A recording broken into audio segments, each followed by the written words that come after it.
Muito obrigado, Sr. Presidente, e antecipadamente agradeço a mesma tolerância na gestão do tempo que foi dada e bem ao Sr. Ministro de Estado e dos Negócios Estrangeiros.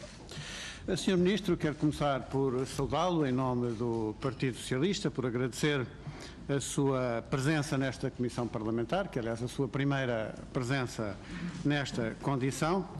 Embora tenho que o dizer, dadas as circunstâncias e o teor totalmente insatisfatório das suas explicações, esperamos também que esta seja a sua última vinda a esta Comissão na condição de Ministro dos Negócios Estrangeiros.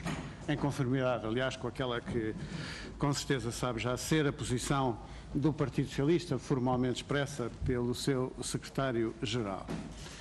A verdade, Sr. Ministro, é que este assunto, o assunto da sua permanência no Governo à frente do Ministério dos Negócios Estrangeiros, já devia estar resolvido. E se houvesse na liderança do Governo algum sentido da decência e do bom senso, realmente este assunto, a esta hora, já era um caso arrumado.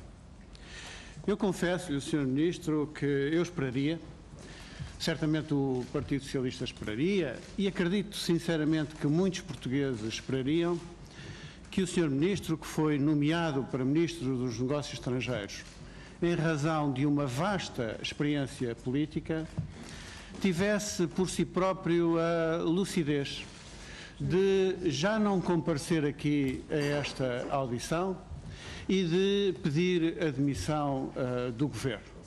Era isso o que sinceramente esperaríamos que fizesse por sua própria iniciativa. O Sr. Ministro, infelizmente, não quis assim.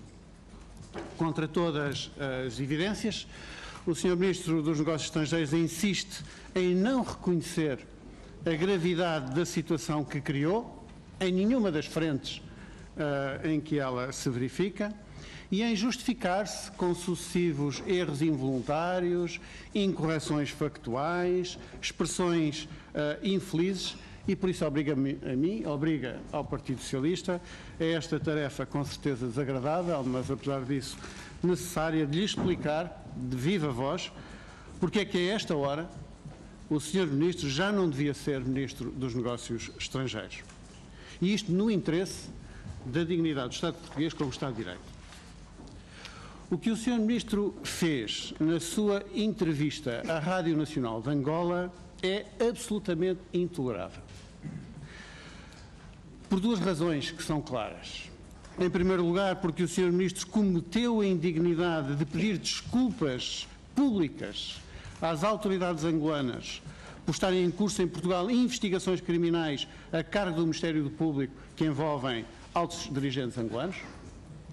E, em segundo lugar, porque o Sr. Ministro violou grosseiramente o princípio da separação dos poderes e da autonomia do Ministério Público ao invocar e transmitir publicamente informações sobre o conteúdo e sobre o andamento, ou alegado andamento, de processos em segredo de justiça, em antecipar até o seu presumível arquivamento como assunto ultrapassado. Foram exatamente as suas expressões. Qualquer uma destas declarações seria mais do que suficiente para justificar a sua demissão. Portugal não pede desculpas a ninguém por ser um Estado de Direito em que as instituições judiciárias funcionam.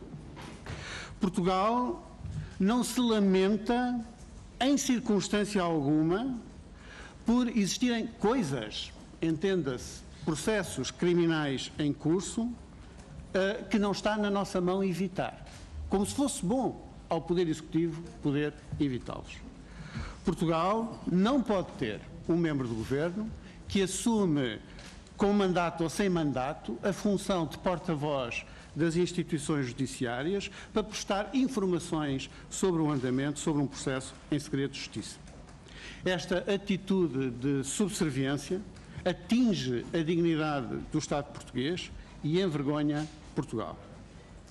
E não é o facto de a Sra. Procuradora-Geral da República ter desmentido transmitindo que não houve nenhuma comunicação de informações ao Governo sobre o andamento dos processos, que altera a gravidade da situação. Ela seria sempre grave e, aliás, se o Sr. Ministro possuísse informações sobre o conteúdo do processo em segredo de justiça, mais grave ainda seria. Em todo o caso, a credibilidade da palavra do Ministro dos Negócios Estrangeiros fica em causa com esta situação.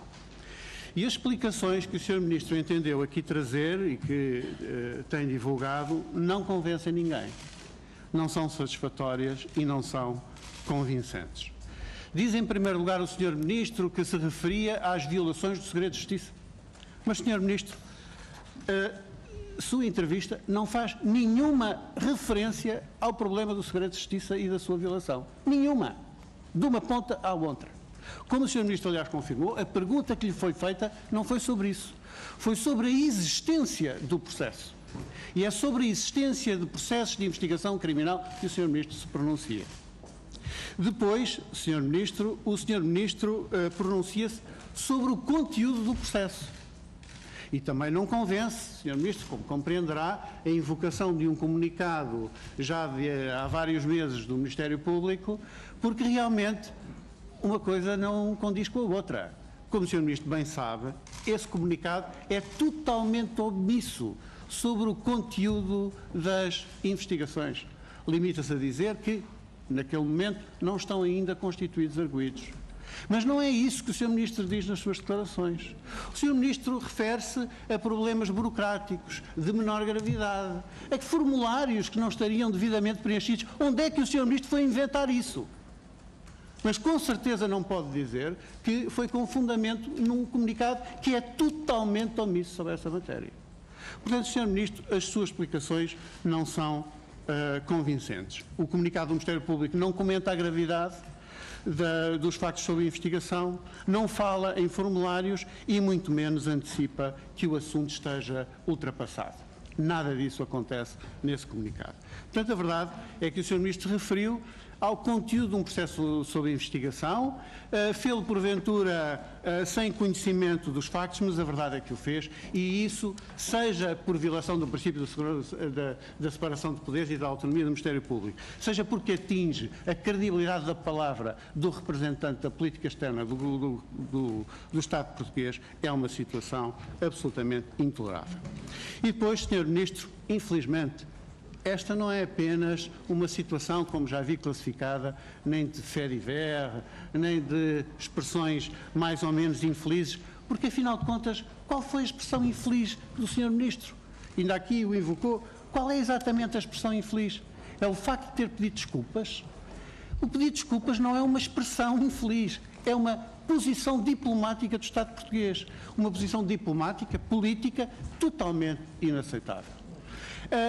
A expressão infeliz refere-se às informações sobre o conteúdo do processo, refere-se à desvalorização do conteúdo do processo sob investigação, refere-se à antecipação do arquivamento do processo, porque o assunto já estaria ultrapassado. Qual destas, afinal de contas, é que é a expressão infeliz que o Sr. Ministro usou? Estamos, infelizmente, perante uma situação bem mais grave do que essa. E devo, aliás, dizer-lhe, Sr. Ministro, essa não é matéria de competência desta Comissão, a propósito da questão da sua condição acionista na SLN, não quero entrar em profundidade nessa matéria exatamente porque não consideramos, o Partido Socialista considera que isso não é matéria da competência desta Comissão, mas as suas explicações sobre esse ponto também não nos parecem convincentes. Não queremos fazer nenhum juízo de intenção sobre o espírito dessas declarações, mas o facto é que o Sr. Ministro prestou informações falsas sobre a sua condição acionista na SLN e as manteve por tempo demasiado, de modo que nos parece absolutamente intolerável. São declarações feitas por escrito, com toda a solenidade, mantidas no quadro de uma comissão de inquérito e, portanto, não nos parece que as suas declarações sejam aqui... Pedia-lhe que concluísse, Sr. Deputado. E termino, Sr. Ministro, muito obrigado, Sr. Presidente, termino dizendo, Sr. Ministro, infelizmente, isto não tem solução. É uma situação sem conserto possível. O Partido Socialista preza muito as relações políticas, económicas, diplomáticas do Estado português com Angola. Elas são muito importantes por todas as razões. Não pensamos, ao contrário do que disse expressamente o Sr. Primeiro-Ministro, que essas relações precisem de apaziguamento. E, felizmente, os vistos parece também não pensar o mesmo o governo angolano, já que o Ministro da Educação de Angola ontem mesmo teve a ocasião de dizer que essas boas relações estão asseguradas. Está prevista para breve, assim o sabemos, uma cimeira importante em Angola. E, sobretudo, Sr. Ministro, é importante que a política externa portuguesa possa continuar a ser um terreno de consenso alargado entre nós, em que o desvio a esse consenso foi mais a exceção do que a regra, como aconteceu com a situação lamentável do apoio do governo português de então à guerra do Iraque. E por isso, sendo assim, Sr. Ministro, eu julgo que seria razoável pedir ao Sr. Ministro de Estado e dos Negócios Estrangeiros que prestasse um último serviço ao Governo e ao país, tomando a iniciativa de sair. E, francamente, Sr. Ministro, não fica à espera, como sugeriu o professor Marcelo Rebelo de Sousa, daquele momento em que ninguém esteja a olhar. Com o Ministro de Estado e dos Negócios Estrangeiros, isso nunca vai acontecer. Vai estar sempre alguém a olhar. O país está a ver. E, por isso, se podemos sugerir-lhe alguma coisa, Sr. Ministro, é que saia em nome daquilo que mais interessa, da dignidade do Estado português, dos superiores interesses da política externa e, se mais nenhuma razão houver, da solidariedade que o Sr. Ministro com certeza deve também aos seus colegas de governo. Muito obrigado. Muito obrigado.